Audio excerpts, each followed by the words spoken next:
તલવાર તીક્ષ્ણ હથિયારો વડે આ રાજ્યના બસપા પ્રમુખની હત્યા, 6 હુમલાખોરોએ ઘરની સામે રહેસી નાખ્યા। તમિલનાડુના ચેન્નઈમાં એક હચમચાવતી ઘટના સામે આવી છે। અહીં બહુજન સમાજ પાર્ટીના તમિલનાડુના પ્રમુખની શુક્રવારે તેમના ઘરની સામે 6 બાઇક સવારોએ ક્રૂરતાપૂર્વક હત્યા કરી નાખી હતી। આ ઘટના ચેન્નઈના સેમ્બિયક વિસ્તારમાં બની હતી। માહિતી અનુસાર બસપા પ્રદેશ અધ્યક્ષ આર્મસ્ટ્રોંગ પોતાના ઘરની નજીક પાર્ટી કાર્યકરો સાથે વાતચીત કરી રહ્યા હતા, ત્યારે અચાનક 6 લોકો બાઇક પર આવ્યા અને તેમના પર ઓચિંતો હુમલો કરી દીધો। બસપા નેતાને મારી નાખ્યા બાદ હુમલાખોરો ફરાર થઈ ગયા હતા। જ્યારે ઘટનાની જાણ પરિવારજનોને થઈ તો તેઓ તાત્કાલિક પીડિત આર્મસ્ટ્રોંગને હોસ્પિટલે લઈ ગયા, જ્યાં તેમને મૃત જાહેર કરી દેવામાં આવ્યા।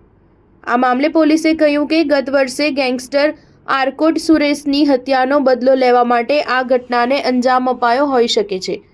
અમે તપાસ કરી રહ્યા છીએ, ચેન્નઈના વરિષ્ઠ પોલીસ અધિકારી અસરા ગર્ગે કહ્યું કે અમે અત્યાર સુધી 8 શંકાસ્પદોની ધરપકડ કરી છે। તપાસ માટે 10 ટીમ બનાવાઈ છે।